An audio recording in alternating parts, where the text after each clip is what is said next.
तो हम last lecture में डिस्कस कर रहे थे किस तरह से न्यूट्रॉन, प्रोटॉन या इलेक्ट्रॉन, बल्कि न्यूट्रॉन के डिस्कस कर रहे थे किस तरह हम न्यूट्रॉन फाइंड कर सकते हैं अगर हमें मास नंबर और एटॉमिक नंबर दे रखा है तो। ठीक है, तो आगे बढ़ते हैं, एक क्वेश्चन और देखते हैं उसी पे। Calculate the number of neutrons, या इस बार प्रोटॉन कर लो, number of protons in an atom of, क्या लोगे, ले लेते हैं 1608। ठीक है, 1608 ले लिया। तो अब यहां तुम्हें नंबर ऑफ प्रोटॉन्स पता करने हैं, है ना। तो नंबर ऑफ प्रोटॉन्स किस तरह पता करोगे, ये तो साफ दिख रहा है कि एटॉमिक नंबर इक्वल है, क्योंकि मैंने बताया था नीचे एटॉमिक नंबर लिखा जाता है, नीचे एटॉमिक नंबर ऊपर मास नंबर। तो ये एटॉमिक नंबर लिखा हुआ है, एटॉमिक नंबर इक्वल होता है नंबर ऑफ प्रोटॉन्स के। ठीक है, atomic number is equal to number of protons. तो नंबर ऑफ प्रोटॉन्स सीधे सीधे 8 है एटॉमिक नंबर, तो नंबर ऑफ प्रोटॉन्स कितने हो जाएंगे, 8 हो जाएंगे। ठीक है, तो ये तो बहुत सिंपल था क्योंकि एटॉमिक नंबर यहां दिया हुआ था। न्यूट्रॉन में क्या करना है, अगर न्यूट्रॉन निकालने हो, एक क्वेश्चन न्यूट्रॉन का और कर लेते हैं। कैलकुलेट नंबर ऑफ न्यूट्रॉन्स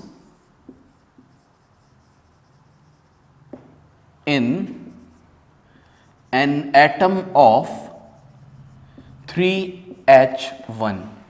अगर हमें 3H1 दिया हुआ है तो इसमें कितने न्यूट्रॉन्स होंगे।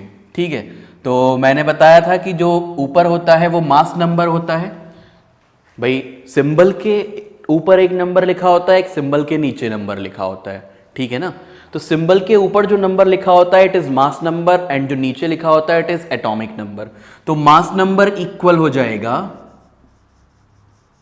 होता है number of protons plus number of neutrons के, है ना। और जैसा कि तुम पढ़ चुके हो कि नंबर ऑफ प्रोटॉन्स इक्वल होते हैं एटॉमिक नंबर के, अभी इस क्वेश्चन में भी हमने देखा कि वो इक्वल होते हैं एटॉमिक नंबर के प्लस नंबर ऑफ न्यूट्रॉन्स। और मास नंबर तुम्हें गिवन है 3, एटॉमिक नंबर भी गिवन है 1 plus number of neutrons, neutrons यहां से आ जाएंगे 2। तो कितने न्यूट्रॉन्स होंगे इसके अंदर, 2 न्यूट्रॉन्स होंगे। ठीक है, अब जो क्वेश्चन लास्ट ईयर आया था उस पे वापस आते हैं, थोड़ा सा उसमें मोल कॉन्सेप्ट का टच है। ठीक है, किस तरह से मोल कॉन्सेप्ट का टच है, क्वेश्चन क्या था पहले तो ये देख लेते हैं। क्वेश्चन ये था, calculate the number of neutrons in 26 grams of 13C6। ठीक है, क्या था, 13C6, यही तो था। तो 13C6 में कितने न्यूट्रॉन्स होंगे उसके 26 ग्राम में। तो हम क्या करेंगे यहां, पहले तो निकाल लें इसमें एटम्स कितने हैं। भाई जब तक एटम पता नहीं होगा तब तक नहीं बता सकते। यहां पे क्या था, यहां पे एक एटम था, हमने सीधे सीधे माइनस कर दिया था, है ना। तो पहले तो यहां पे नंबर ऑफ एटम्स निकाल लेते हैं, उसके बाद देखेंगे क्या करना है? तो नंबर ऑफ एटम कैसे निकालोगे भाई? नंबर ऑफ एटम निकालने के लिए क्या करना पड़ेगा, नंबर ऑफ मोल्स का फॉर्मूला लगाते हैं। पढ़ाया था नंबर ऑफ मोल्स का फॉर्मूला चैप्टर 3 में। Number of moles is equal to mass divided by molar mass. यही तो था एटॉमिक नंबर का फॉर्मूला, एटॉमिक नंबर कह रहा हूं, नंबर ऑफ मोल्स का फॉर्मूला, है ना। Mass divided by molar mass. Mass कितना गिवन है हमें, 26 गिवन है। ठीक है, और मोलर मास कितना होगा इसका, यही मास नंबर, एटॉमिक मास, यही तो मोलर मास होगा इसका, 13 ग्राम्स। 13 2 ज़ा 26, नंबर ऑफ मोल्स कितने आ गए, 2 आ गए। कितने नंबर ऑफ मोल्स आ गए यहां पे, 2। ठीक है, अब जब ये नंबर ऑफ मोल्स 2 आ गए हैं तो इससे हम नंबर ऑफ एटम्स भी निकाल सकते हैं। ये हमारा कौन सा फॉर्मूला था, फर्स्ट फॉर्मूला लगाया हमने मोल कॉन्सेप्ट का। सेकंड फॉर्मूला देख लेते हैं कौन सा लगेगा। सेकंड फॉर्मूला सेकंड वाला ही लगेगा, क्या था सेकंड फॉर्मूला? क्या था second formula? Number of moles is equal to number of particles divided by Avogadro's number। यहां क्या दे रखे हैं? एटम्स। तो नंबर ऑफ एटम्स हमें फाइंड क्या करना है? Number of atoms divided by Avogadro's number, that is 6.022 into 10 to the power 23। ये बताया था ना सेकंड फॉर्मूला मैंने तुम लोगों को। नंबर ऑफ मोल्स कितने आ गए? 2। तो नंबर ऑफ एटम्स, मोल्स 2 निकल के आए, number of atoms divided by 6.022 into 10 to the power 23। तो यहां से नंबर ऑफ एटम्स कितने मिल जाएंगे? नंबर ऑफ एटम्स यहां से आ गए 12.044 इंटू 10 टू द पावर 23। तो इतने नंबर ऑफ एटम्स होंगे, इतने ग्राम ऑफ 13C6 में 12.044 into 10 to the power 23 atoms आ गए हमारे पास। ठीक, अब हम ये देख लेते हैं कि नंबर ऑफ न्यूट्रॉन्स एक एटम में कितने हैं। एक एटम में नंबर ऑफ न्यूट्रॉन्स निकालने के लिए क्या करेंगे? Number of neutrons in one atom. तो वही कि नंबर ऑफ एटॉमिक या मास नंबर इक्वल होता है, हमने पढ़ा था मास नंबर इक्वल होता है number of protons plus number of neutrons के। ठीक है, मास नंबर किसके इक्वल होता है? Number of protons plus number of neutrons के। अभी हम डिस्कस कर रहे थे। नंबर ऑफ प्रोटॉन्स को हम एटॉमिक नंबर लिख देते हैं क्योंकि वो इक्वल होता है एटॉमिक नंबर के। मास नंबर कितना दिया हुआ है? 13 और प्लस नंबर ऑफ न्यूट्रॉन्स। तो 13 is equal to atomic number है 6। मैंने बताया था नीचे वाला नंबर एटॉमिक नंबर होता है। एटॉमिक नंबर है 6 प्लस न्यूट्रॉन्स। न्यूट्रॉन्स यहां से कितने आ जाएंगे? 7। तो एक एटम के अंदर हैं 7 न्यूट्रॉन्स। हमने क्या कैलकुलेट कर लिया यहां कि एक एटम के अंदर 7 इलेक्ट्रॉन्स है। अभी इसको हमने यहीं छोड़ दिया है, नंबर ऑफ एटम्स को हमने यहीं छोड़ दिया है। अभी फर्स्ट मान के छोड़ दो या जैसे चाहो वैसे कर लो, समझाने के लिए करा है मैंने तो। ठीक है, तो नंबर ऑफ न्यूट्रॉन्स एक एटम में 7 आ गए। ठीक है, अब थोड़ा सा कैलकुलेशन और है बस। तुम लिखोगे 1 atom is equal to 7 neutrons. इस एलिमेंट के एक एटम में 7 न्यूट्रॉन है। हमारे पास एटम्स कितने हैं? 12.044 into 10 to the power 23 atoms. तो it is equal to 7 into 12.044 into 10 to the power 23 neutrons. ठीक है, तो इसको तुम कैलकुलेट कर लेना और तुम्हारा आंसर आ जाएगा। ठीक है, तो ये क्वेश्चन पूछा था लास्ट ईयर कि नंबर ऑफ न्यूट्रॉन्स बताओ 26 ग्राम ऑफ 13C6 में। हमने सबसे पहले क्या करा वो मैं यहां मिटा चुका हूं। सबसे पहले हमने नंबर ऑफ एटम्स कैलकुलेट करे। कैसे नंबर ऑफ एटम्स कैलकुलेट करे? पहले नंबर ऑफ मोल्स कैलकुलेट करा। नंबर ऑफ मोल्स कितने होते हैं? मास अपॉन मोलर मास, जो कि हमारे 2 निकल के आए थे। नंबर ऑफ मोल्स कितने निकल के आए? 2। उससे हमने फिर नंबर ऑफ एटम्स को कैलकुलेट किया। ठीक है, तो ये नंबर ऑफ एटम्स इतने निकल के आए। फिर हमने देखा कि एक एटम में कितने न्यूट्रॉन होते हैं? एक एटम में 7 न्यूट्रॉन होते हैं। ठीक है, एक एटम इक्वल है 7 न्यूट्रॉन के, तो इतने एटम्स में कितने न्यूट्रॉन होंगे? इसको हम 7 से मल्टीप्लाई कर देंगे और हमारा आंसर आ जाएगा। ठीक है, इसे नोट कर लो।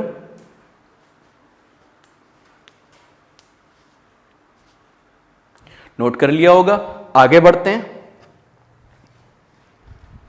ठीक है, एक और क्वेश्चन इस टाइप का करते हैं। नंबर ऑफ न्यूट्रॉन्स किसी और में निकालते हैं। ये हो गया पूरा। ठीक है, तो calculate the number of neutrons इन, किस में निकालेंगे हम न्यूट्रॉन्स? नंबर ऑफ न्यूट्रॉन्स इन ले लेते हैं 54 ग्राम ऑफ 18O8। ठीक है, ऑक्सीजन का एक आइसोटोप होता है 18O8, इसके 54 ग्राम में कितने न्यूट्रॉन्स होंगे? ठीक है, तो न्यूट्रॉन्स कैलकुलेट करते हैं इसके 54 ग्राम में। पहले तो नंबर ऑफ मोल्स निकालोगे, number of moles is equal to mass divided by molar mass.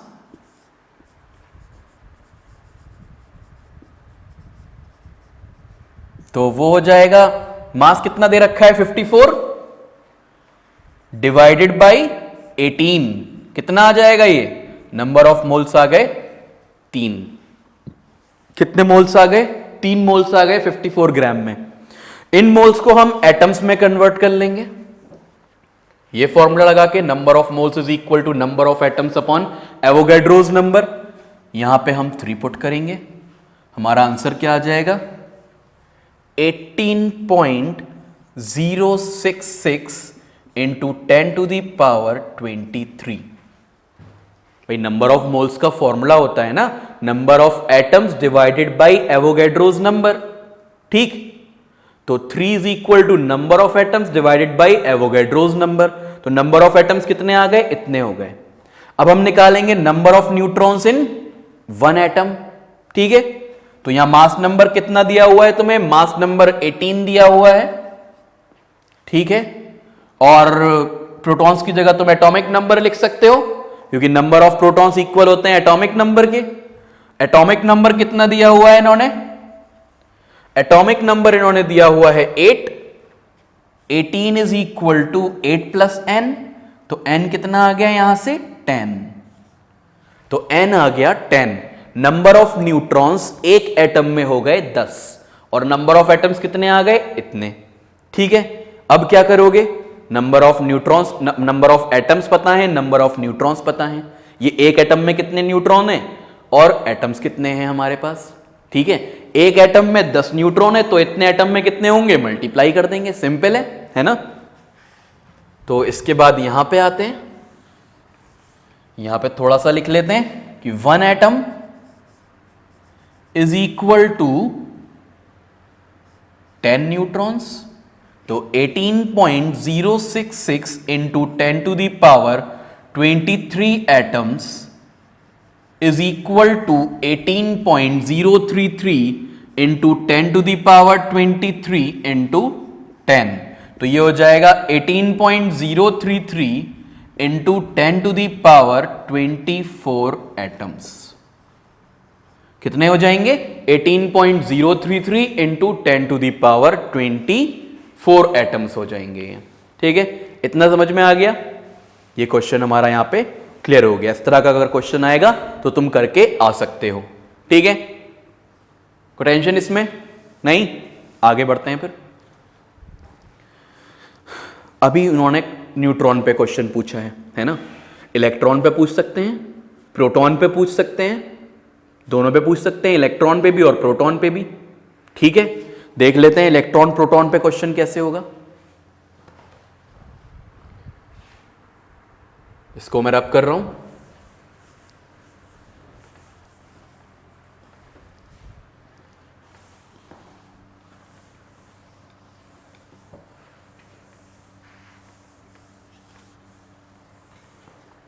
ठीक है, अब नंबर ऑफ इलेक्ट्रॉन्स की बात करते हैं। क्वेश्चन आ सकता है calculate number of electrons, calculate number of electrons in कितने ग्राम में आ सकता है? कुछ भी ले लो।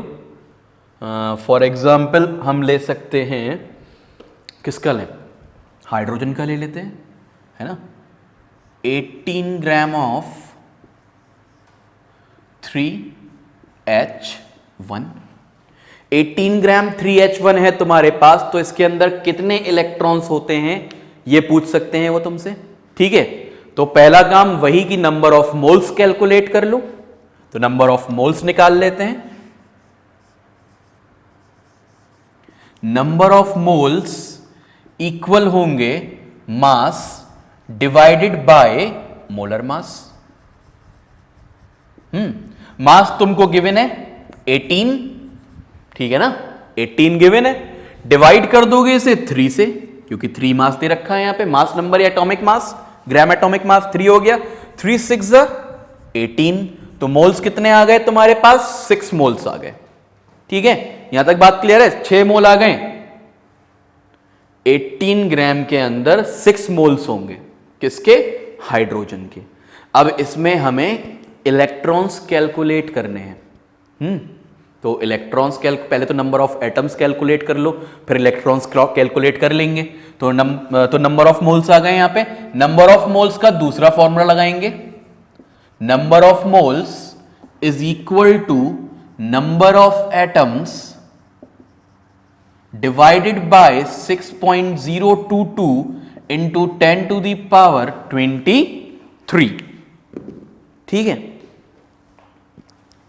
ठीक, तो नंबर ऑफ मोल्स 6 आए हुए हैं, नंबर ऑफ एटम्स हमें कैलकुलेट करने हैं, divided by 6.022 into 10 to the power 23। इसको हम इधर ले जाएंगे तो नंबर ऑफ एटम्स कितने हो जाएंगे, 6 into 6.022 into 10 to the power 23। तो नंबर ऑफ एटम्स तो पहले निकालना ही निकालना है। नंबर ऑफ एटम्स निकालने के बाद ही तुम नंबर ऑफ इलेक्ट्रॉन, प्रोटॉन या न्यूट्रॉन कैलकुलेट कर सकते हो। जब तक एटम नहीं पता होंगे तब तक तुम नहीं बता सकते कि इसके अंदर कितने इलेक्ट्रॉन्स हैं, कितने प्रोटॉन्स हैं, कितने न्यूट्रॉन्स हैं। अभी हम इलेक्ट्रॉन्स की बात कर रहे हैं, हमें इसमें इलेक्ट्रॉन्स कैलकुलेट करने हैं। ठीक है, तो एक एटम के अंदर कितने इलेक्ट्रॉन होते हैं ये देखना पड़ेगा। किसके एटम की बात हो रही है, बात हो रही है हाइड्रोजन के एटम की। ठीक है, तो नंबर ऑफ इलेक्ट्रॉन्स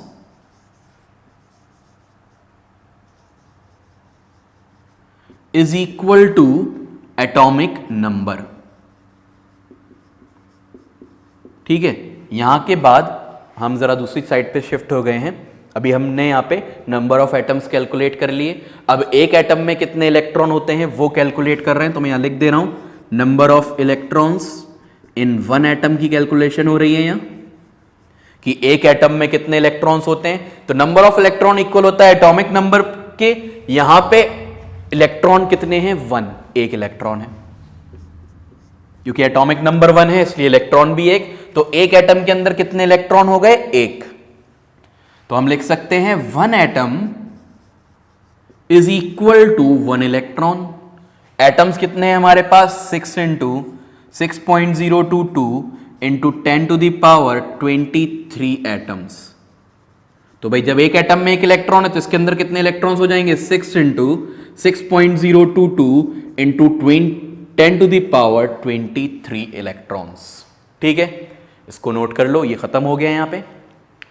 तो इस तरह से हम इलेक्ट्रॉन्स निकाल सकते हैं किसी भी एक एटम के अंदर, या किसी भी कितने भी मास दे रखा हो उसके अंदर कितने इलेक्ट्रॉन्स हैं वो भी कैलकुलेट कर सकते हैं। ठीक है, इसके बाद आगे आते हैं। ये समझ में आ गया सबको? ठीक है, तो अब एक और क्वेश्चन कर लेते हैं। Calculate the number of electrons in 2.8 gram of 14C6। 14C6 के 2.8 ग्राम में कितने इलेक्ट्रॉन्स होते हैं? ठीक है, 14C6 के 2.8 ग्राम में। अब यहां पे तरीका वही रहेगा, number of moles is equal to mass divided by molar mass. यहां से शुरू कर रहे हैं, वो पुराने क्वेश्चन का है। ठीक है ना, तो number of moles is equal to mass divided by molar mass होता है। तो मास कितना दिया हुआ है, 2.8 दिया हुआ है, मोलर मास साफ दिख रहा है यहां 14, ये आ जाएगा 0.2। नंबर ऑफ मोल्स कितने आ गए, 0.2। यहां पे एटम्स निकालने के लिए 0.2 पुट कर देंगे। ठीक है, 0.2 पुट करोगे तो ये तुम्हारा आ जाएगा 12.044 इंटू 10 टू दी पावर 22। ठीक है, इतने एटम्स आ गए। अब हम देखेंगे कि एक एटम में कितने इलेक्ट्रॉन्स हैं। तो एक एटम में कितने इलेक्ट्रॉन्स हैं ये देखते हैं। Number of electrons is equal to atomic number. Number of electrons equal होता है एटॉमिक नंबर के। कितना एटॉमिक नंबर है, 6। तो नंबर ऑफ इलेक्ट्रॉन्स हो जाएंगे 6। ठीक है, यानी कि एक एटम में है 6 इलेक्ट्रॉन्स। ये जो यहां एक एटम दिया हुआ है उसके अंदर 6 इलेक्ट्रॉन्स हैं। हाइड्रोजन वाला जो एटम था उसके अंदर एक इलेक्ट्रॉन था, यहां पे 6 इलेक्ट्रॉन्स हैं। तो हमारे पास एटम्स कितने हैं? हमारे पास एटम्स हैं 12.044 into 10 to the power 22 atoms. ये इक्वल हो जाएगा 6 into 12.044 into 10 to the power 22 electrons. तो इतने इलेक्ट्रॉन्स आ गए गिवन मास के अंदर तुम्हारे। ठीक है, गिवन मास के अंदर इतने इलेक्ट्रॉन्स होंगे, 6 इंटू, यह आंसर हो जाएगा तुम्हारा। इसे कैलकुलेट करके तुम आंसर दे सकते हो। ठीक है, कोई प्रॉब्लम इसमें? यहां तक तो हो गया होगा, इसे नोट कर लो। ठीक, तो नंबर ऑफ इलेक्ट्रॉन्स निकाल लिए। एक दो क्वेश्चन हम प्रोटॉन्स के भी कर लेते हैं आप। ठीक है, प्रोटॉन्स के भी क्वेश्चंस करते हैं।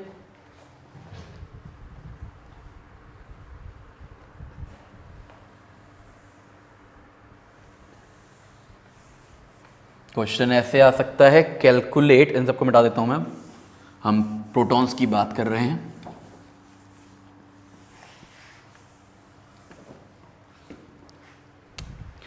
Calculate the number of protons in, number of protons calculate करने हैं किसमें? इन, किसमें करें? अब सोचो क्वेश्चन, खुद भी क्वेश्चन बनाया करो, मैंने कहा था। तो अब हम ले लेते हैं 5.6 gram of 14N7। 5.6 gram of 14N7, nitrogen का एक एटम है 14N7, इसके 5.6 ग्राम में कितने प्रोटॉन्स होंगे? ठीक है, ये देखते हैं। तो सबसे पहला काम वही, नंबर ऑफ मोल्स कैलकुलेट करो। मास डिवाइडेड बाय मोलर मास। ठीक है, 5.6 ग्राम्स दे रखा है मास हमें, अपॉन 14 हो जाएगा ये, यहां से ये आएगा 0.4, नंबर ऑफ मोल्स आ गए 0.4। नंबर ऑफ मोल्स का दूसरा फॉर्मूला एटम्स निकालने के लिए, number of moles is equal to number of atoms divided by Avogadro's number, that is 6.22 into 10 to the power 23। Number of moles कितने हैं? 0.4।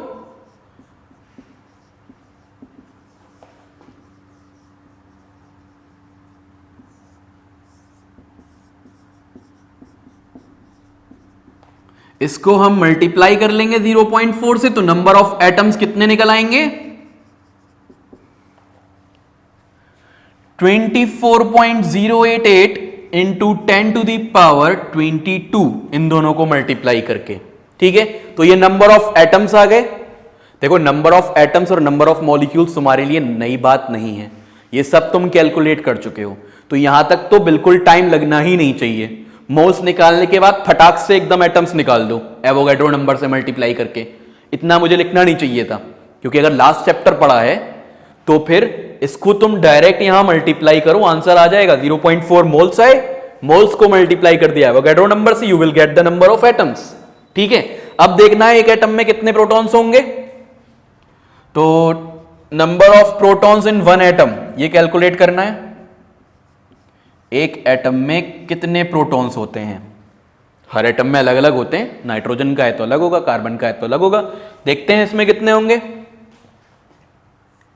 One atom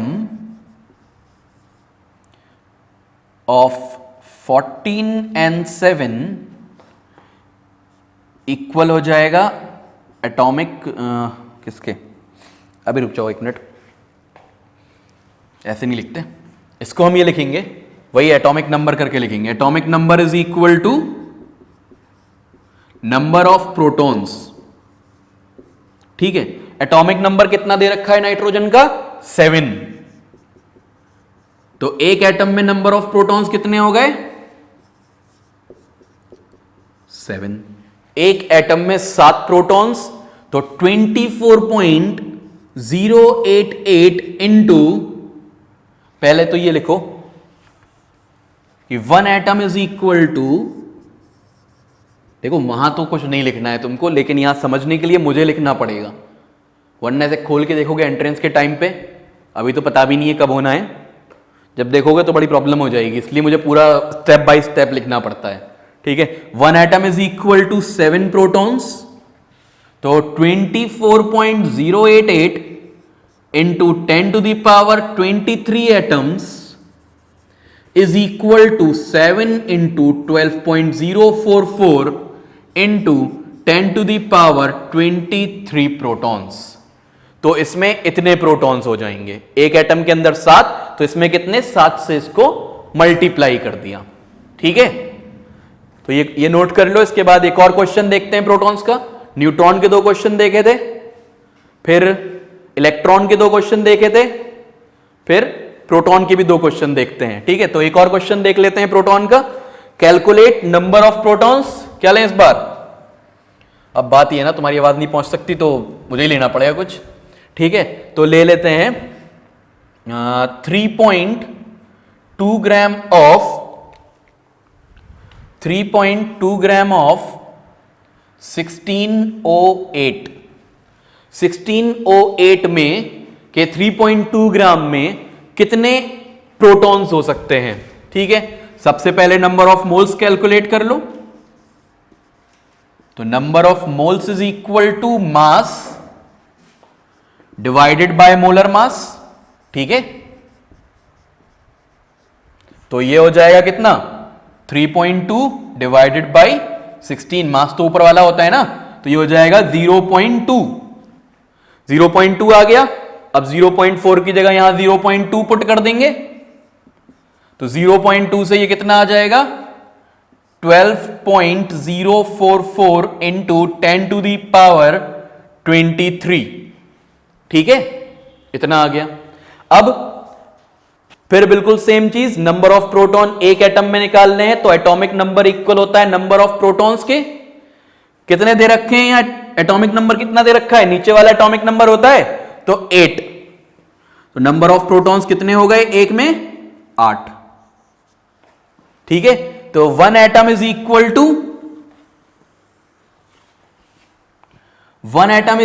to 8 protons. एक atom के अंदर, इसका जो एक एटम है उसके अंदर 8 प्रोटॉन्स होंगे। हमारे पास एटम्स कितने हैं total, 12.044 into 10 to the power 23 atoms is equal to कितना हो जाएगा, 8 into 12.044 into 10 to the power 23 protons. इतने प्रोटॉन्स हो जाएंगे किसके अंदर, 3.2 ग्राम ऑफ 1608 के अंदर। तो अभी हमने जो क्वेश्चन एंट्रेंस में लास्ट ईयर आया था कि न्यूट्रॉन्स कितने निकालने हैं इतने ग्राम में, वो जो 26 ग्राम वाला था, उसके ऊपर हमने 2 क्वेश्चंस कर लिए, न्यूट्रॉन वाले, एक और मैंने करवा दिया। फिर हमने इलेक्ट्रॉन्स के भी 2 क्वेश्चन करे, और अब हमने प्रोटॉन्स के भी 2 क्वेश्चन कर लिए। इसके बाद बढ़ेंगे अभी नेक्स्ट टॉपिक पे।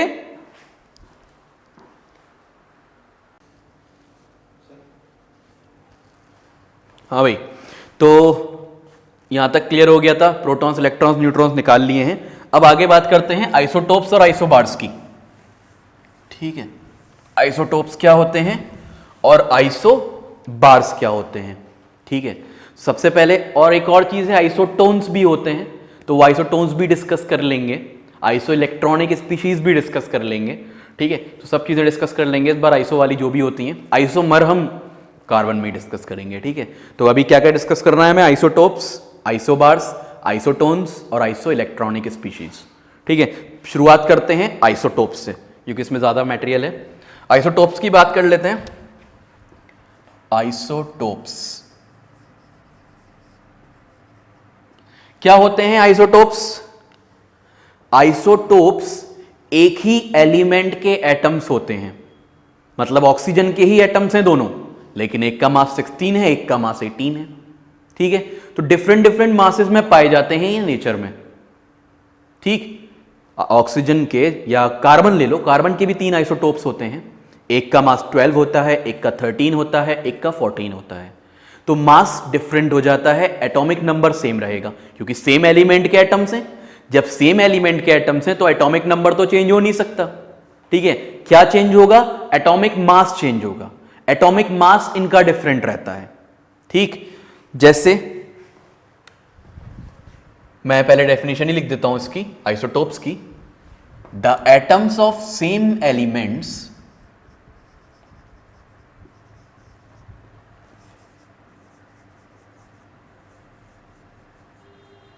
having different atomic masses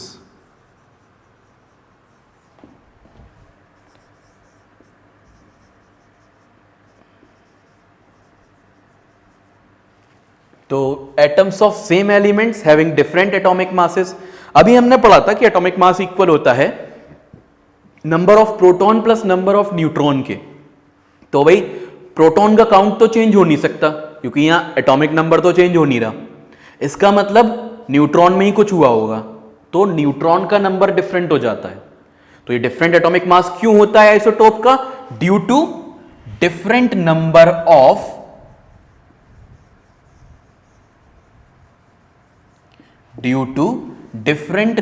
of neutrons. Different number of neutrons होने की वजह से आइसोटोप्स का एटॉमिक मास डिफरेंट होता है, ठीक है। और एक और चीज हम यहां लिख सकते हैं, पहले तो एग्जांपल लिख लेते हैं कुछ इसके आइसोटोप्स के।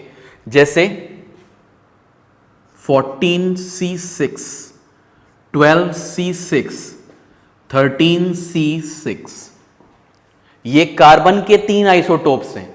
एक तो ये मेन वाला जो हमने पढ़ा है अब तक कि कार्बन का मास 12, एटॉमिक मास 12 और एटॉमिक नंबर 6 होता है, तो ये हो गया। एक ये भी होता है और एक 14C6 भी होता है। तो कार्बन के 3 आइसोटोप्स हैं, 12C6, 13C6 एंड 14C6। इसी तरह से क्लोरीन के आइसोटोप्स के बारे में तुम लोगों ने पढ़ा होगा, 35Cl17 एंड 37Cl17, ठीक है। हाइड्रोजन के 3 आइसोटोप्स होते हैं, हाइड्रोजन के भी 3 आइसोटोप्स होते हैं। हाइड्रोजन डिस्कस करना इसलिए जरूरी है क्योंकि एनसीईआरटी में हाइड्रोजन के बारे में दे रखा है, ठीक है। तो हाइड्रोजन के 3 आइसोटोप्स क्या हैं? एक 1H1 है, एक 2H1 है, एक 3H1 है, ठीक है। इसको प्रोटियम बोला जाता है, पहले वाले को प्रोटियम। ड्यूटेरियम होता है दूसरा वाला, और तीसरा होता है ट्रिटियम, TRITIUM, ठीक है। प्रोटियम, ड्यूटेरियम एंड ट्रिटियम, ये 3 होते हैं। अरे ट्राइटियम कह लो, ट्रिटियम कह लो, एक ही बात है। प्रोटियम में आगे आते हैं, इसका एटॉमिक नंबर 1 है। तो अगर हम इनके सब एटॉमिक पार्टिकल्स की बात करें तो प्रोटॉन्स इन सब में ही 1 होंगे, क्योंकि प्रोटॉन इक्वल होता है एटॉमिक नंबर के। सबका एटॉमिक नंबर 1 है, they will all have the same number of protons, 1, 1 and 1, ठीक है। देन इलेक्ट्रॉन्स की बात करें तो इलेक्ट्रॉन्स भी सबके पास बराबर ही होंगे, 1, 1, 1, क्योंकि इलेक्ट्रॉन भी एटॉमिक नंबर के इक्वल होता है। अब न्यूट्रॉन पे आते हैं, देखो प्रोटॉन इलेक्ट्रॉन में कोई चेंज नहीं है क्योंकि एटॉमिक मास सेम है, सॉरी एटॉमिक नंबर सेम है सबका, इसलिए प्रोटॉन और इलेक्ट्रॉन में कोई चेंज नहीं है, ठीक है। तो न्यूट्रॉन यहां पे 0 होते हैं प्रोटियम के। ड्यूटेरियम का 1 न्यूट्रॉन होता है क्योंकि 1 + 1 ही तो 2 आएगा। 1 neutron 1 proton, 1 + 1 2, atomic mass proton plus neutron के होता है, ठीक है। ये हो जाएगा 3 - 1 2, 3 एटॉमिक मास है, 1 प्रोटॉन है, 3 में से 1 माइनस करा तो 2 न्यूट्रॉन्स, ठीक है। 0 1 2, ठीक है, समझ में आ गई बात। तो ये न्यूट्रॉन्स हो गए किसके? प्रोटियम के, ड्यूटेरियम के और ट्रिटियम के। इन सबके सब एटॉमिक पार्टिकल्स हमने लिख लिए ये, ठीक है। पूछा जा सकता है क्वेश्चन, ट्रिटियम में कितने न्यूट्रॉन्स होते हैं, या ड्यूटेरियम में कितने न्यूट्रॉन्स होते हैं, या प्रोटियम में कितने न्यूट्रॉन्स होते हैं। और दे कैन आस्क 1H1 में कितने न्यूट्रॉन है, 2H1 में कितने न्यूट्रॉन है, 3H1 में कितने न्यूट्रॉन है, तो वो तुम बता सकते हो। अभी हम पीछे भी डिस्कस कर चुके हैं इस चीज को, तो न्यूट्रॉन वाली को, ठीक है। तो ये आइसोटोप्स के एग्जाम्पल्स हो गए। इसके बाद आइसोटोप्स के एग्जाम्पल्स के बाद एक पॉइंट और इसमें लिख लो, they have similar chemical properties, similar chemical properties. ठीक है, तो इनकी केमिकल प्रॉपर्टीज भी सिमिलर होती हैं। केमिकल प्रॉपर्टीज क्यों सिमिलर होंगी? केमिकल प्रॉपर्टीज डिपेंड करती हैं इलेक्ट्रॉन्स पे, इलेक्ट्रॉन्स पे तो डिपेंड करती हैं, कितने इलेक्ट्रॉन शेयर कर रहा है, कितने लूज कर रहा है, कितने गेन कर रहा है, यही तो केमिकल प्रॉपर्टी है उसकी। कहां किससे रिएक्ट करेगा? रिएक्ट करेगा तो इलेक्ट्रॉन लूज करेगा या गेन करेगा। तो जो केमिकल प्रॉपर्टीज हैं वो इनकी सिमिलर रहती हैं, क्योंकि वो इलेक्ट्रॉन पे डिपेंड करती हैं और इलेक्ट्रॉन्स चेंज हो नहीं रहे हैं, है ना। तो इसलिए दे हैव सिमिलर केमिकल प्रॉपर्टीज। तो ये बातें सारी हो गई आइसोटोप्स के लिए। अगर क्वेश्चन आता है which of the following is not the correct statement for isotopes, ऐसा क्वेश्चन आ भी चुका है, तो उसमें मैं तुम्हें तीन स्टेटमेंट्स बता दूं जो करेक्ट होंगे। पहला क्या है कि इनका एटॉमिक मास डिफरेंट होता है और इनका नंबर ऑफ न्यूट्रॉन डिफरेंट होता है। ठीक है, they have similar chemical properties. ये तीन स्टेटमेंट आइसोटोप्स के लिए सही होंगे कि they have different atomic masses, they have different neutrons, they have different chemical properties. Physical properties different होंगी, केमिकल प्रॉपर्टीज तो सेम है, लेकिन फिजिकल प्रॉपर्टीज डिफरेंट होंगी। एटॉमिक मास को ही देख लो, mass is a physical property, तो we can write they have different physical properties, they have different physical properties. तो ये सही वाले स्टेटमेंट्स याद रखोगे तो गलत वाले अपने आप पता लग जाएंगे तुमको। दे हैव डिफरेंट फिजिकल प्रॉपर्टीज। ठीक है, यहां तक क्लियर हो गया होगा। आइसोटोप्स के बारे में इतनी ही बातें हैं, इसको नोट कर लो आइसोटोप्स को। अब इसके बाद ये तो इसके बारे में कुछ बातें हो गई। अभी लास्ट चैप्टर में जो हम पढ़ रहे थे एटम्स एंड मॉलिक्यूल्स, उसमें एक जगह हम लोग ये पढ़ रहे थे ना, एटॉमिक मास इक्वल होता है प्रोटॉन्स प्लस न्यूट्रॉन्स के, है ना। तो जब प्रोटॉन्स प्लस न्यूट्रॉन्स के इक्वल होता है तो क्लोरीन का मास 18 प्लस 17 35 होना चाहिए, लेकिन वो आ रहा था 35.5। क्लोरीन का मास आ रहा था 35.5, तो क्लोरीन का मास 35.5 क्यों आ रहा था ये देख लेते हैं। ठीक है, देखते हैं भाई क्यों आ रहा था।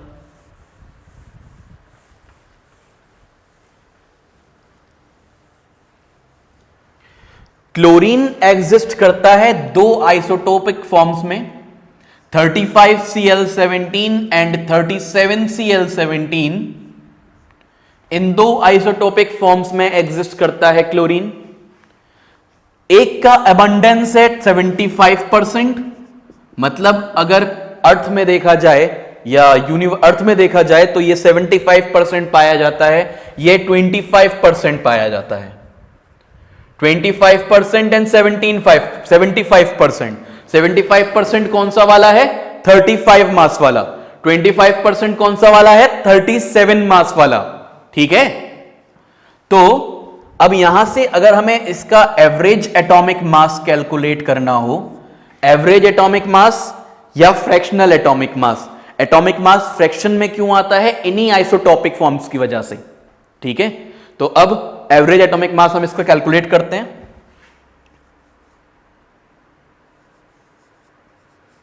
एवरेज एटॉमिक मास ये इक्वल हो जाएगा 75% ऑफ 35 प्लस 25% ऑफ 37।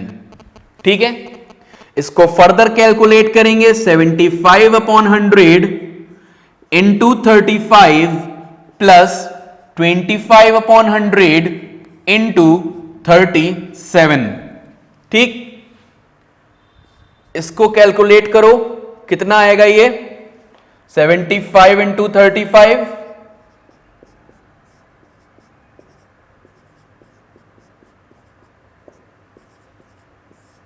ये आ रहा है 2525। ये आ रहा है 2625 डिवाइडेड बाई 100, ठीक है। और जब 25 और 37 को मल्टीप्लाई करोगे तो आएगा 925 डिवाइडेड बाई 100, ठीक है। अब ये हो जाएगा 26.25 प्लस 9.25, ठीक है। तो यहां से कितना आ जाएगा जब तुम इसे कैलकुलेट करोगे, 35.5 U। तो क्लोरीन का मास कितना होता है, 35.5 होता है, क्योंकि वो दो आइसोटॉपिक फॉर्म्स में एग्जिस्ट करता है, एक है 35 मास वाला और एक है 37 मास वाला। 35 मास वाला 75% पाया जाता है, 37 मास वाला 25% पाया जाता है। इसलिए इनका जो हम एवरेज एटॉमिक मास या फ्रैक्शनल एटॉमिक मास निकालते हैं वो इस तरह से निकालते हैं, 75% ऑफ 35 प्लस 25% ऑफ 37। ये कैलकुलेट करके आता है 35.5। इस तरह का एक और क्वेश्चन तुम्हारी बुक में दे रखा है, दैट इज फॉर ब्रोमीन। तो ब्रोमीन के लिए देख लेते हैं। ब्रोमीन की भी दो फॉर्म है। क्वेश्चन देख लेता हूं मैं, एक मिनट। क्या है क्वेश्चन की, एक है 79 वाला, 79 Br 35 और एक है 81 Br 35, ठीक है। ये जो 79 वाला है ये 49.7% पाया जाता है नेचर में, और ये पाया जाता है 50.3%, ठीक है। एक 49.7, एक 50.3। अब इसका एवरेज एटॉमिक मास हमें निकालना होगा। तो average atomic mass is equal to 49.7% of 79 plus 50.3% of 81, ठीक है। 49.7% ऑफ 79 प्लस 50.3% ऑफ 81, ये हो जाएगा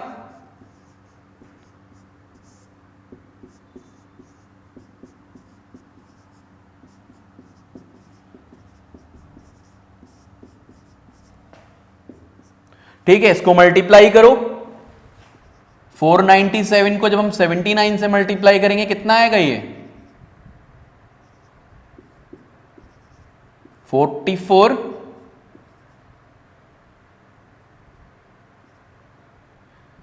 7 9 63, 67, 7 28, 34, कितना आ गया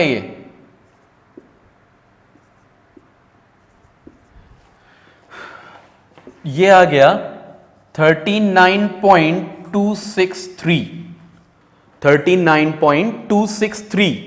इधर वाला कितना आ जाएगा, इधर वाला आ जाएगा, अगर हम मल्टीप्लाई करते हैं 50.3 को कितने से, 81 से, 503, 24, 0, 8 5 40, कितना हो गया ये हो गया 40.743। दोनों को ऐड करके कितना आ जाएगा, 80.006 U। तो इसका एवरेज एटॉमिक मास कितना हो गया, 80.006 U। किसका है ये, ब्रोमीन का। ये ब्रोमीन का एटॉमिक मास हो गया, ठीक है भाई। आगे बढ़ते हैं।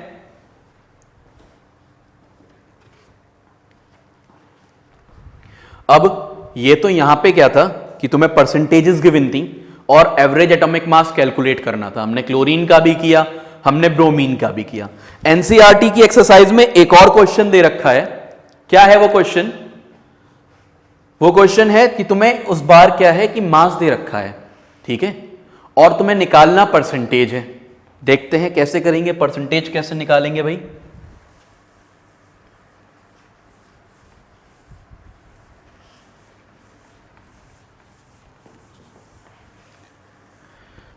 एलिमेंट x दिया हुआ है तुम्हें, 16x8 एंड 18x8 दे रखा है, ठीक है। x एलिमेंट है, 16x8 एंड 18x8। इसका मास तुम्हें दे रखा है 16.2u। तो इस बार तुम्हें एवरेज एटॉमिक मास गिवन है। ये क्या है? एवरेज एटॉमिक मास। कितना दे रखा है एवरेज एटॉमिक मास इनका? 16.2u। 16.2u दे रखा है एवरेज एटॉमिक मास। ठीक है, तो अब तुम्हें इनकी परसेंटेजेस निकालनी है। इसको x% मान लो। जब इसे x% मानोगे तो दूसरी वाली 100 माइनस x हो जाएगी। परसेंटेज का सम तो 100 होता ही है। ठीक है, तो अब यहां हम क्या लिखेंगे? x% of 16 plus 100 minus x% of 18। x% of 16 plus 100 minus x% of 18, ये हो जाएगा x upon 100 into 16 plus 100 minus x upon 100 into 18। ठीक है, ठीक, तो ये हो गया। अच्छा, एवरेज एटॉमिक मास की इक्वल होगा ये 16.2 इज इक्वल टू, है ना? यही तो होता था। या फिर यहां ना लिख के हम यहां लिख लेते हैं, it is equal to average atomic मास।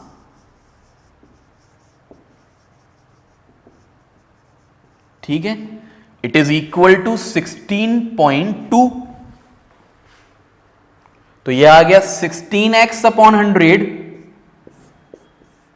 ये 16x अपॉन 100 आ गया, plus 1800 minus 18x divided by 100 is equal to 16.2। ठीक है, ये हो गया। आगे बढ़ते हैं, इधर कैलकुलेशन करते हैं बाकी की। तो ये हो जाएगा हमारा 1800 माइनस 2x डिवाइडेड बाय 100, ये सब कैलकुलेट करने के बाद is equal to 16.2। 1800 minus 2x is equal to, इसके अंदर जाके मल्टीप्लाई 1620।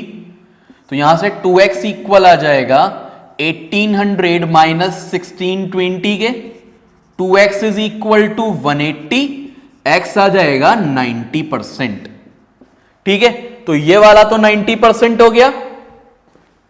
16x8 90% प्रेजेंट है और 18x8 100 minus 90 is equal to 10% है। ठीक है, तो ये परसेंटेजेस निकाल ली हमने, हमें जब एवरेज एटॉमिक मास दिया हुआ था। एक बार और समझ लो इसको। ये दो आइसोटोप्स तुम्हें दे रखे थे, 16x8 और 18x8। एक का x% दे रखा है, दूसरे का 100 माइनस x% दे रखा है ना? एवरेज एटॉमिक मास इक्वल दे रखा है 16.2u के। ठीक, तो क्या करा हमने? जो फॉर्मूला होता है average atomic mass is equal to x% of 16 plus 100 minus x% of 18, फिर 16x अपॉन 100 हो गया, ये 100 माइनस x अपॉन 100 इंटू 18 हो गया। ये इस तरह से कैलकुलेशन होती चली गई। 16 का मल्टीप्लाई x से, इसका मल्टीप्लाई अंदर ब्रैकेट में, यहां 100 एलसीएम लेने के बाद 1800 माइनस 2x अपॉन 100 हो गया। ये 100 ऊपर चला गया और यहां तो फिर कैलकुलेशन ही कैलकुलेशन है। इसके बाद तो बहुत सिंपल सा अलजेब्रा है। x 90%, ये 90, ये 10। ठीक है, तो ये क्लियर हो गया होगा तुम्हारा। परसेंटेज एवरेज एटॉमिक मास किस तरह कैलकुलेट करते हैं हम आइसोटोप्स के केस में। तो ये तुम्हारे आइसोटोप्स कंप्लीट हो गए, आइसोटोप्स वाला टॉपिक खत्म। इसके बाद हम अब डिस्कस करेंगे आइसोबार्स। ठीक है, आइसोबार्स डिस्कस कर लेते हैं।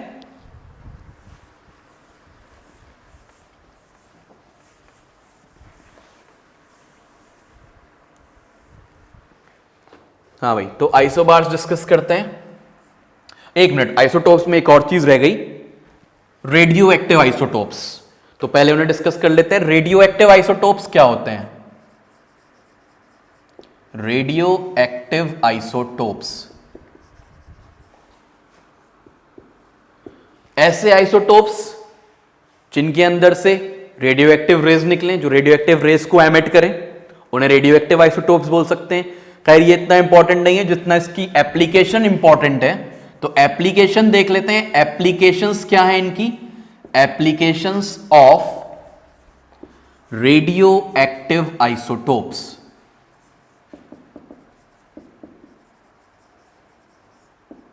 क्या एप्लीकेशंस है रेडियो एक्टिव आइसोटोप्स की? पहली एप्लीकेशन है an isotope of cobalt. Cobalt का एक आइसोटोप जो कि CO60 होता है is used in treatment of cancer. तो कोबाल्ट का आइसोटोप CO60 कैंसर के ट्रीटमेंट में यूज होता है। An isotope of iodine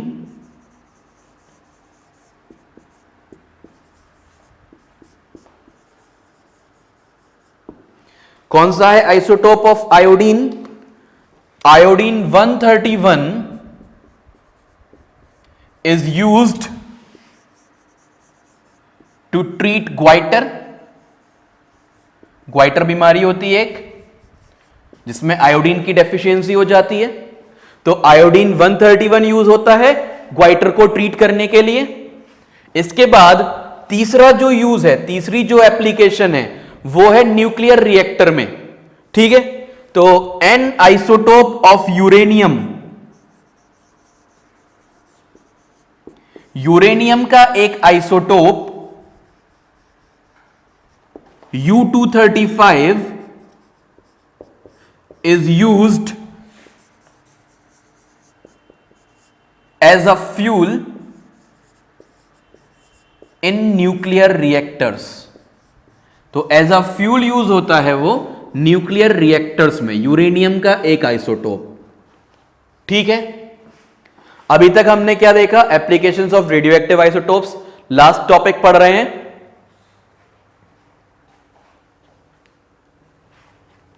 last topic पढ़ रहे हैं रेडियो एक्टिव आइसोटोप्स की एप्लीकेशंस। कोबाल्ट का एक आइसोटोप CO60 यूज होता है ट्रीटमेंट ऑफ कैंसर में। ठीक है, और आयोडीन का एक आइसोटोप आयोडीन 131 यूज होता है ट्रीटमेंट ऑफ ग्वाइटर में। और तीसरा जो एप्लीकेशन है वो है यूरेनियम का आइसोटोप यूज होता है न्यूक्लियर रिएक्टर में। और भी बहुत सी एप्लीकेशन है जो और बुक्स में दे रखी हैं, लेकिन जो एनसीईआरटी में वही पूछा जा सकता है, इसलिए ये 3 बहुत हैं। ठीक है, ये तो आइसोटोप्स तुम्हारा कंप्लीट। अब आइसोबार्स पे आते हैं।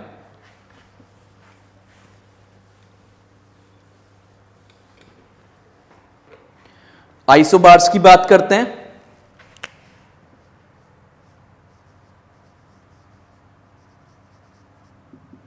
आइसोबार्स क्या होते हैं? आइसोबार्स डिफरेंट एलिमेंट्स के एटम्स होते हैं लेकिन उनका एटॉमिक मास सेम होता है। डिफरेंट एलिमेंट्स के एटम्स जिनका एटॉमिक मास सेम होता है। ठीक है, तो हम यहां लिखेंगे atoms of different elements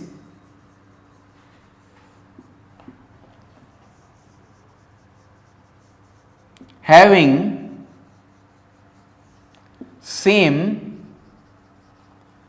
atomic mass.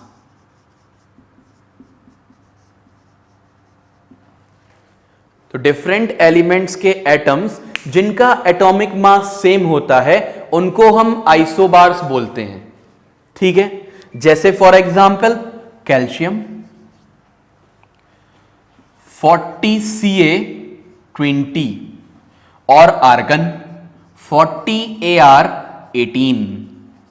ये दोनों एक दूसरे के आइसोटोप्स हैं।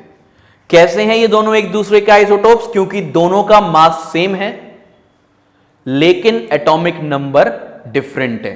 तो डिफरेंट एलिमेंट्स के एटम्स हैं ये, लेकिन मास सेम है, इसलिए इनको हम आइसोबार्स बोल सकते हैं। तो ये आइसोबार्स हो गए। आइसोबार्स के बाद, आइसोबार में इतना ही दे रखा है, इससे ज्यादा नहीं है। आइसोबार्स के बाद हम डिस्कस करते हैं आइसोटोन्स कि आइसोटोन्स क्या होते हैं। अभी देख लेते हैं आइसोटोन्स क्या होते हैं।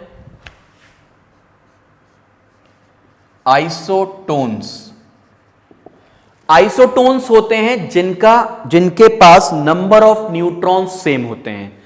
तो elements having same number of neutrons, the elements having same number of neutrons, तो जिन एलिमेंट्स के पास सेम नंबर ऑफ न्यूट्रॉन्स होते हैं उन्हें हम आइसोटोन्स बोलते हैं। ठीक है, एग्जाम्पल कैल्शियम में भी 20 होते हैं और पोटेशियम में भी 20 होते हैं, तो कैल्शियम एंड पोटेशियम हो गया। ठीक है, कैल्शियम एंड पोटेशियम। ठीक है, कैल्शियम का अगर एटॉमिक नंबर देखा जाए तो 40 है और ये 20 है, तो इसके न्यूट्रॉन्स कितने हो जाएंगे? 40 minus 20 is equal to 20। Potassium का जो एटॉमिक मास है वो 39 है, तो इसके न्यूट्रॉन्स हो जाएंगे 39 माइनस 19 इज इक्वल टू 20। दोनों के नंबर ऑफ न्यूट्रॉन्स सेम है, इसलिए दोनों एक दूसरे के आइसोटोन्स हैं। क्यों ये मास में से क्यों माइनस कर रहा हूं मैं इसको? क्योंकि जो एटॉमिक मास होता है वो इक्वल होता है number of protons plus number of neutrons के। और दूसरा एग्जांपल ले लेते हैं, सोडियम एंड मैग्नीशियम। सोडियम होता है 23 Na11, मैग्नीशियम होता है 24 Mg12। ठीक है, तो 24 माइनस 12 करोगे, 23 माइनस 11 न्यूट्रॉन्स निकालने के लिए, तो ये भी 12 आएंगे, और 24 माइनस 12 करोगे तो ये भी 12 आएंगे। ठीक है, तो हमने क्या डिस्कस कर लिया? आइसोटोप्स डिस्कस करा, उसके बाद आइसोबार्स डिस्कस करा, फिर आइसोटोन्स डिस्कस कर लिया। ठीक है, आइसोटोन्स में क्या होता है? ऐसे एलिमेंट्स जिनका नंबर ऑफ न्यूट्रॉन्स सेम होता है।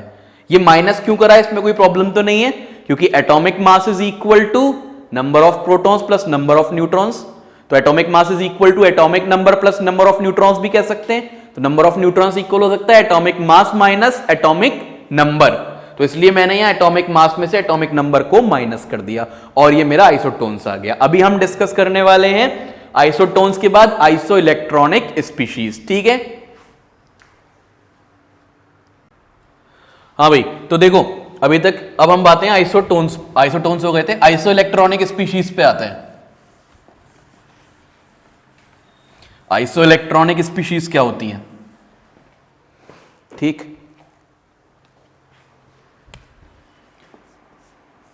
आइसो इलेक्ट्रॉनिक स्पीशीज मैं इसलिए लिख रहा हूं क्योंकि जरूरी नहीं है कि वो सिर्फ एटम हो, आयन भी हो सकता है कोई सा, इसलिए आइसो इलेक्ट्रॉनिक स्पीशीज लिखा जा रहा है। ठीक, जैसे सोडियम है, सोडियम इसके पास इसका एटॉमिक नंबर 11 है, ये एक इलेक्ट्रॉन लूज करता है, Na+ बनाता है, तो इसके पास 10 इलेक्ट्रॉन आ जाते हैं। मैग्नीशियम 12 इसका एटॉमिक नंबर है, ये Mg2+ बनाता है, इसके पास 12 इलेक्ट्रॉन्स हैं, यहाँ 11 थे, Na+ के पास हो गए 10।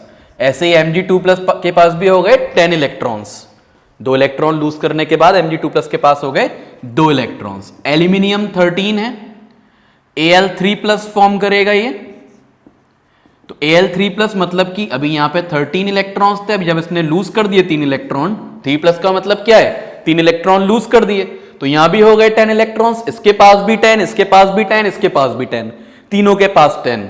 ठीक है, और एग्जांपल्स भी ले सकते हैं, जैसे नियॉन है, नियॉन के पास तो होते ही 10 है, इसका एटॉमिक नंबर 10 है, तो 10 इलेक्ट्रॉन्स होते हैं। अब फ्लोरीन, अगर मैं फ्लोरीन ले लूं, एक मिनट, नियॉन को यहां नहीं लिखते, थोड़ा सा यह है कि तुम्हें समझने में दिक्कत हो जाएगी, इसलिए यहां से मिटा रहा हूं मैं, इसे मिटाता हूं। ठीक है, इसी में आगे कंटिन्यू करते हैं।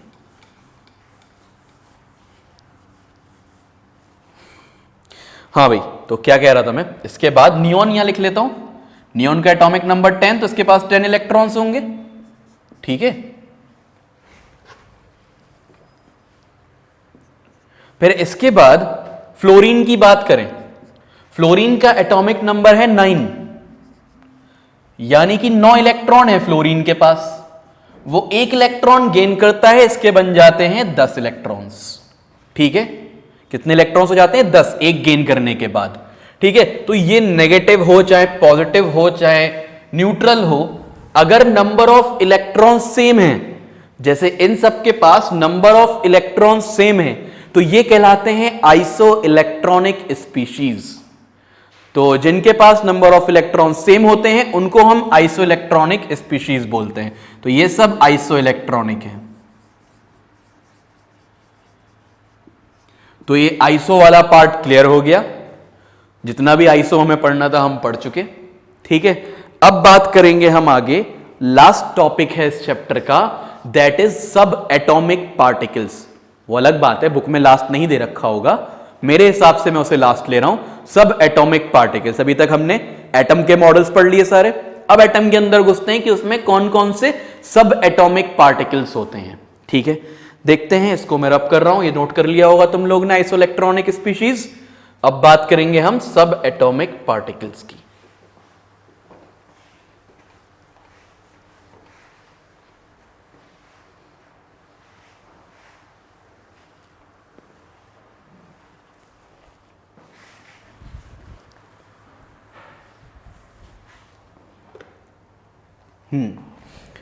तो अब बात करते हैं हम सब एटॉमिक पार्टिकल्स।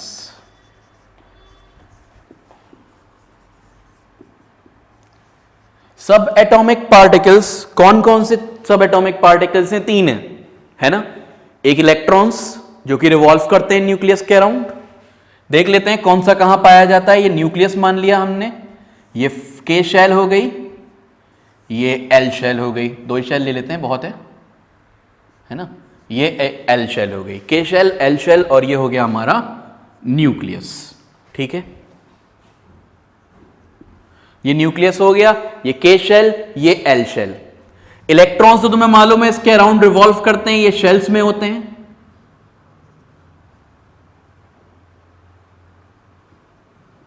ठीक है, इलेक्ट्रॉन्स तो ये हो गए, ये सारे इलेक्ट्रॉन्स हैं। ये जितने भी हैं, ये अंदर भी वाले भी सब क्या हैं? ये इलेक्ट्रॉन्स हैं। ये सब क्या हैं? इलेक्ट्रॉन्स हैं। तो इलेक्ट्रॉन्स कहां होते हैं? न्यूक्लियस के अराउंड रिवॉल्व कर रहे होते हैं, घूम रहे होते हैं। और प्रोटॉन्स कहां होते हैं? प्रोटॉन्स होते हैं न्यूक्लियस के अंदर। प्रोटॉन्स कहां होंगे? न्यूक्लियस के अंदर। और न्यूट्रॉन्स भी कहां होंगे? न्यूक्लियस के अंदर। प्रोटॉन्स और न्यूट्रॉन्स होते हैं न्यूक्लियस के अंदर, इलेक्ट्रॉन्स होते हैं न्यूक्लियस के बाहर रिवॉल्व करते हुए डिफरेंट एनर्जी लेवल्स पर। ठीक है, ये जो एनर्जी लेवल है ना, ऐसा नहीं है ये सब में ही होते हैं। जैसे कि अब तुम्हारे पास एक इलेक्ट्रॉन है हाइड्रोजन का, ये हाइड्रोजन का वो हो गया वो न्यूक्लियस, और उसमें बहुत सारी शेल्स होंगी। सारी शेल्स नहीं होती हैं। जब तक इलेक्ट्रॉन है तब तक शेल है, तब तक रास्ता है। जब तक तुम घूम रहे हो, जैसे तुम फॉर एग्जाम्पल यूं घूमने लगो, ठीक है, मैं इसको घुमा रहा हूं इस तरह से, तो ये जो सर्किल बनता हुआ दिख रहा है वो सिर्फ इसकी वजह से दिख रहा है ना, क्योंकि ये घूम रहा है। मैंने इसे घुमाना बंद कर दिया, कोई सर्किल है ही नहीं यहां पे, तो पाथ एक्चुअल में एग्जिस्ट नहीं करते। इन पाथ का, एनर्जी लेवल्स का कोई फिजिकल सिग्निफिकेंस नहीं है। जब इलेक्ट्रॉन रिवॉल्व करेगा तो ये बन जाएंगे, इलेक्ट्रॉन नहीं होगा वहां तो ये नहीं बनेंगे। अगर कोई बड़ा एटम होगा, ज्यादा इलेक्ट्रॉन, तो वो उसमें एक से ज्यादा पाथ होगा, है ना। जैसे अगर मैं लिथियम की बात करूं तो 2 इलेक्ट्रॉन यूं घूम रहे होंगे और बाकी 1 इलेक्ट्रॉन इस तरह से घूम रहा होगा। जैसे जैसे इलेक्ट्रॉन बढ़ते चले जाएंगे ये पाथ्स बढ़ते चले जाएंगे। इन पाथ का कोई फिजिकल सिग्निफिकेंस नहीं है। ऐसा नहीं कि हर एटम में होते हैं ये, वरना हर एटम का साइज सेम होता। ठीक है, तो ये बात समझ में आ गई। खैर, ये तो इलेक्ट्रॉन की बात हो गई। प्रोटॉन न्यूट्रॉन कहां कहां पाए जाते हैं, कैसे कैसे पाए जाते हैं। अब थोड़ा सा इनकी प्रॉपर्टीज देख लेते हैं। पहले बात करेंगे हम किसकी? प्रोटॉन की, कि प्रोटॉन्स क्या होते हैं। Protons found in nucleus, nucleus के अंदर पाया जाता है। पहली बात। दूसरी बात, पॉजिटिवली चार्ज होता है।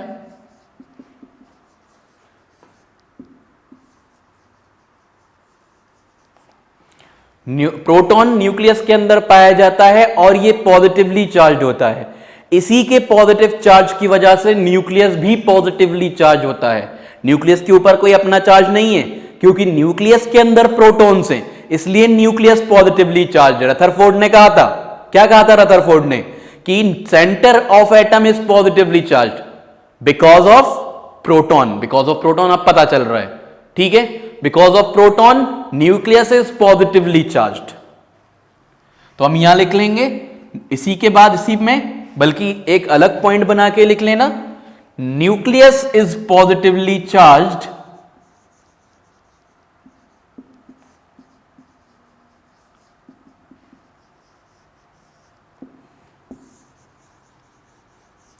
Due to presence of protons. Due to the presence of protons, protons की प्रेजेंस की वजह से न्यूक्लियस के ऊपर पॉजिटिव चार्ज होता है, न्यूक्लियस पॉजिटिवली चार्ज होता है, ठीक है। अब इसका चार्ज है कितना, तो charge is equal to 1.6 into 10 to the power -19 coulomb. Coulomb charge का यूनिट होता है, COULUMB, ठीक है। 1.6 into 10 to the power -19 coulomb charge होता है एक प्रोटॉन के ऊपर। मास कितना होता है प्रोटॉन का, mass is equal to 1U।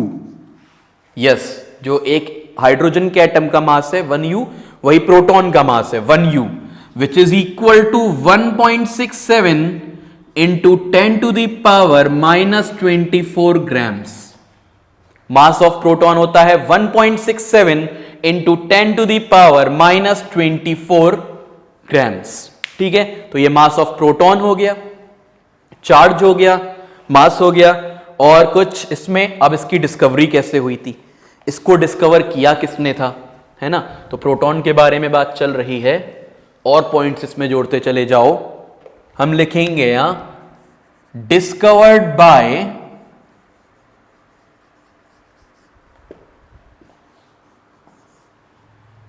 Eugene Goldstein. Eugene Goldstein ने डिस्कवर करा था इसे। एनसीईआरटी में यूजिन गोल्डस्टीन लिखा है तो गोल्डस्टीन ही लिख के आओगे एग्जाम में, चाहे तुमने कितना ही पढ़ा हो कहीं और कि रदरफोर्ड ने डिस्कवर किया है इसको। एनसीईआरटी में इट इज रिटन कि Eugene Goldstein has discovered the proton, तो तुम्हें यही लिख के आना है, ठीक है। Discovered by Eugene Goldstein. Then ये तो हो गया कि यूजिन गोल्डस्टीन ने डिस्कवर करा था प्रोटॉन। इसके बाद एक और चीज देखते हैं, कैसे डिस्कवर करा था, इसी में जोड़ लो इसको, with the help of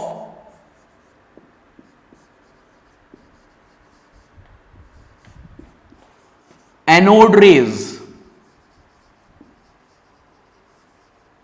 anode rays और कैनाल रेज इन कौन से एक्सपेरिमेंट में, cathode ray discharge tube experiment. Cathode ray discharge tube experiment. तो cathode ray discharge tube experiment में कैनाल रेस से या एनोड रेस से डिस्कवर हुआ था proton.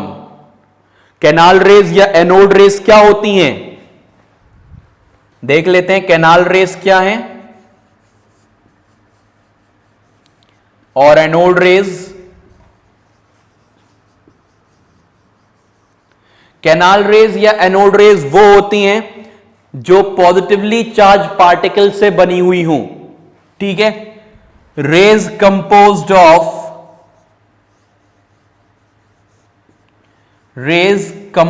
Of positively charged particles.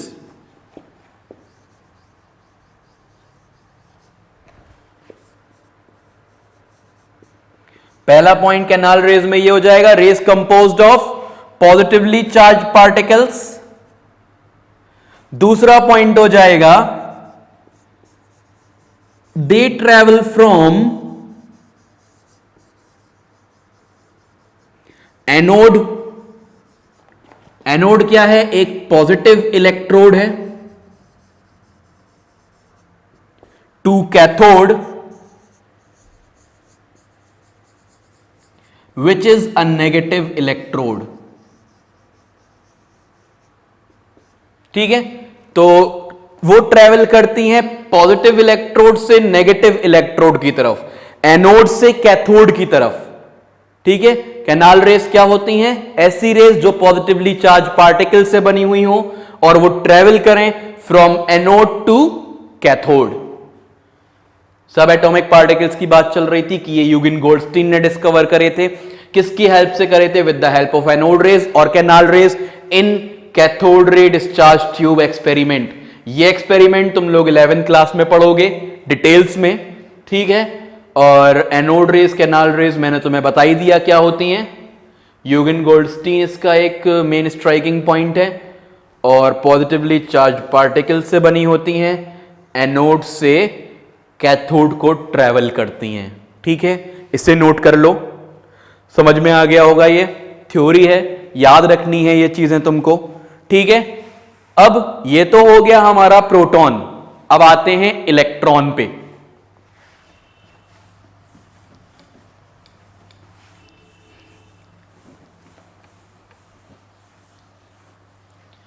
इसके बाद इलेक्ट्रॉन की बात करेंगे।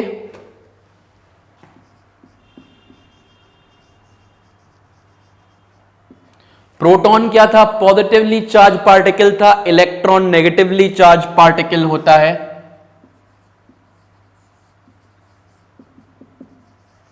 Negatively charge particle.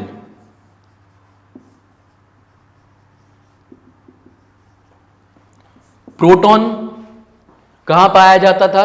Proton nucleus के अंदर पाया जाता है, लेकिन इलेक्ट्रॉन न्यूक्लियस के अराउंड रिवॉल्व करता है। Revolves around nucleus.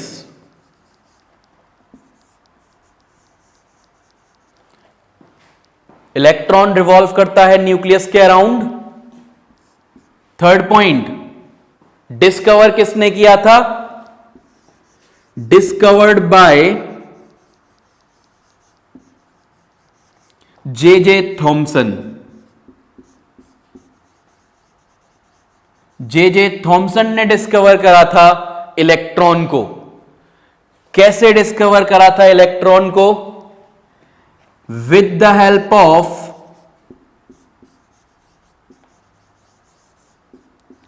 Cathode rays. Cathode rays की हेल्प से डिस्कवर करा था जे थॉमसन ने इलेक्ट्रॉन्स को। With the help of cathode rays in cathode ray discharge tube experiment. जिस एक्सपेरिमेंट से प्रोटॉन डिस्कवर हुआ था, यूजिन गोल्डस्टीन ने किया था, उसी एक्सपेरिमेंट से इलेक्ट्रॉन डिस्कवर हुआ था। इलेक्ट्रॉन पहले डिस्कवर हुआ था, प्रोटॉन बाद में डिस्कवर हुआ था।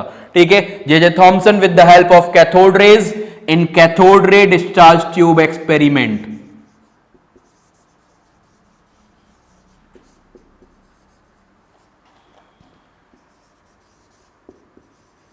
इन cathode ray discharge tube experiment. ठीक है, इसके बाद ये cathode ray discharge tube experiment हो गया, जिसमें इन्होंने डिस्कवर किया था, with the help of cathode rays किया था। और किया किसने था? जे थॉमसन ने किया था। ठीक है, कैथोड रेस क्या होती हैं? जैसे यहां हमने एनोड रेस पढ़ी थी, वैसे ही कैथोड रेस देखते हैं क्या होती हैं।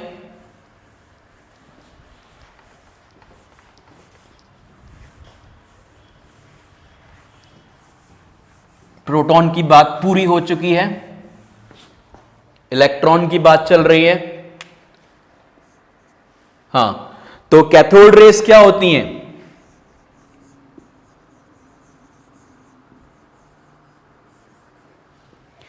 कैथोड रेज, एनोड रेस क्या थी? जो पॉजिटिवली चार्ज पार्टिकल से बनी हुई हो। कैथोड रेस वो होती हैं जो नेगेटिवली चार्ज पार्टिकल से बनी हुई होती हैं। ठीक है, रेज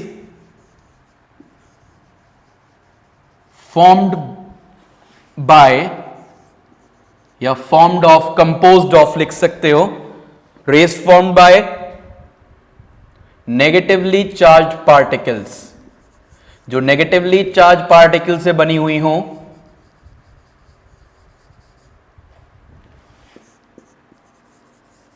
उनको हम कैथोड रेज बोलते हैं। ठीक है, एनोड रेज का पॉइंट एक क्या था कि वो एनोड से कैथोड तक ट्रेवल करती हैं, दैट इज पॉजिटिव इलेक्ट्रोड से नेगेटिव इलेक्ट्रोड तक ट्रेवल करती हैं। कैथोड रेज नेगेटिव इलेक्ट्रोड से जनरेट होती हैं और पॉजिटिव इलेक्ट्रोड तक जाती हैं। तो बिल्कुल कैनाल रेज का उल्टा है, वो पॉजिटिव से नेगेटिव जा रही थी, ये नेगेटिव से पॉजिटिव जा रही हैं। ठीक है, तो हम लिखेंगे generates from cathode, cathode is negatively charge electrode, cathode एक नेगेटिवली चार्ज इलेक्ट्रोड है।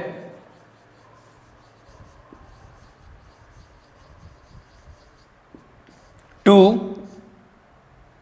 And travel to anode which is a positively charge electrode. Anode को हम लिखेंगे कि ये एक पॉजिटिवली चार्ज इलेक्ट्रोड है।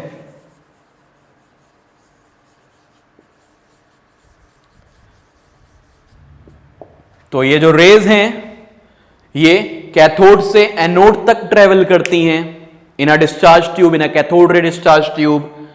कैथोड से एनोड तक ट्रेवल करती हैं, यानी कि नेगेटिवली चार्ज इलेक्ट्रोड से पॉजिटिवली चार्ज इलेक्ट्रोड तक ट्रेवल करती हैं। ठीक है, तो ये थोड़ा बहुत न्यूक्लियस के इलेक्ट्रॉन के बारे में हो गया। अब इलेक्ट्रॉन की बात करेंगे, उसके चार्ज की बात करेंगे। इलेक्ट्रॉन का चार्ज दिया था आर ए मिलिकन ने।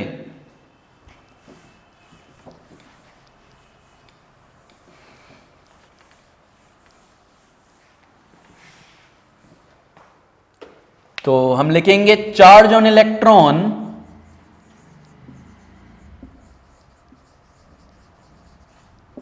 was given by R. A. Millikan.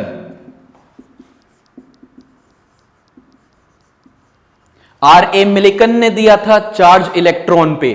कैसे दिया था? With the help of oil drop experiment, with the help of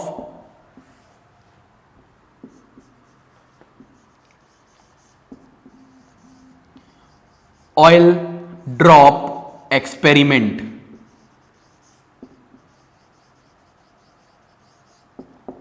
with the help of oil drop experiment R A Millikan ने charge दिया था electron पे, और charge equal होता है -1.6 इंटू 10⁻⁻19 कूलम्ब।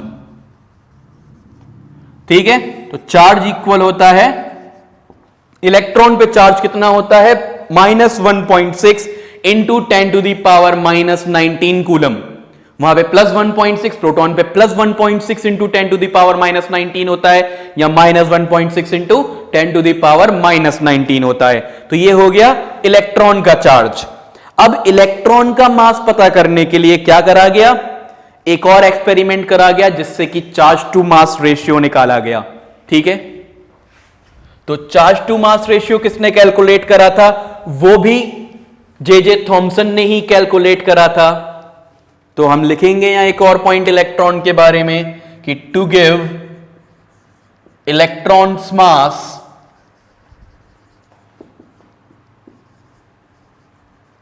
जे थॉमसन gave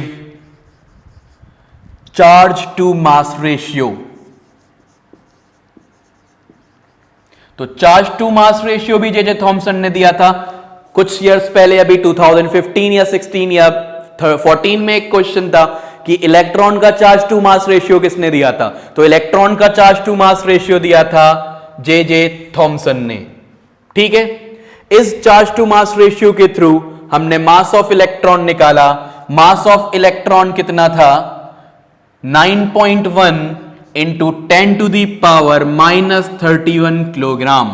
और ये मास ऑफ इलेक्ट्रॉन है, Me जो लिखा है मैंने, इसको मैं सही से लिख देता हूं कि मास ऑफ इलेक्ट्रॉन क्या है? Mass of electron me, it is equal to 9.1 into 10 to the power -31 kilogram. और जो चार्ज टू मास रेशियो था वो था 1.758 इंटू 10 टू द पावर -11। ठीक है, इस पे आते हैं अब। मास ऑफ इलेक्ट्रॉन आ गया यहां से 9.1 into 10 to the power -31 kilogram. इसके बाद आगे डिस्कस करेंगे हम चार्ज और मास। तो हमने कैलकुलेट, तो इलेक्ट्रॉन कंप्लीट हो गया तुम्हारा, चार्ज भी पता लग गया, उसका मास भी पता लग गया, किसने दिया था सब पता लग गया। अब next we will discuss neutrons, the last topic, last subatomic particle है न्यूट्रॉन। ठीक है, देखते हैं न्यूट्रॉन का क्या है।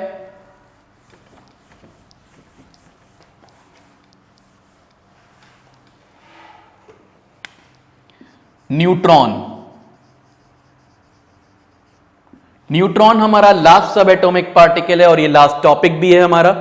ठीक है, न्यूट्रॉन डिस्कवर किया था, पहली बात तो इसका चार्ज देख लें, इसके ऊपर कोई चार्ज नहीं होता, नो चार्ज।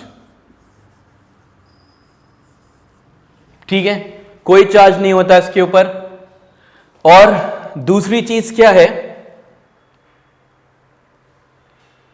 दूसरी चीज है कि इसका मास होता है, अगर हम मास देखें तो वो इक्वल होता है 1.67 into 10 to the power -24 grams. तो मास ऑफ न्यूट्रॉन कितना होता है 1.67 into 10 to the power -24 gram, जो कि मास ऑफ प्रोटॉन भी था। ऑलमोस्ट इक्वल होते हैं दोनों, मास ऑफ प्रोटॉन और मास ऑफ न्यूट्रॉन, इसीलिए हम दोनों को ऐड भी कर देते हैं।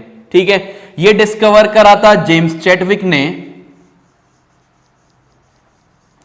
Discovered by James Chadwick. तो ये डिस्कवर करा था जेम्स चैडविक ने। ठीक है, मास इसका पता लग गया तुम्हें, चार्ज इस पे कुछ होता नहीं है। ठीक, तो आज हम इतना ही डिस्कस करेंगे और ये चैप्टर तुम्हारा कंप्लीट हो चुका है। न्यूट्रॉन हमारा लास्ट टॉपिक था, न्यूट्रॉन तक ही मुझे डिस्कस करना था, सब एटॉमिक पार्टिकल्स खत्म। ये तुम्हारा चैप्टर 4 स्ट्रक्चर ऑफ एटम यहां कंप्लीट हो गया। अब हम नेक्स्ट चैप्टर पढ़ेंगे matter in our surroundings next lecture में। ठीक है।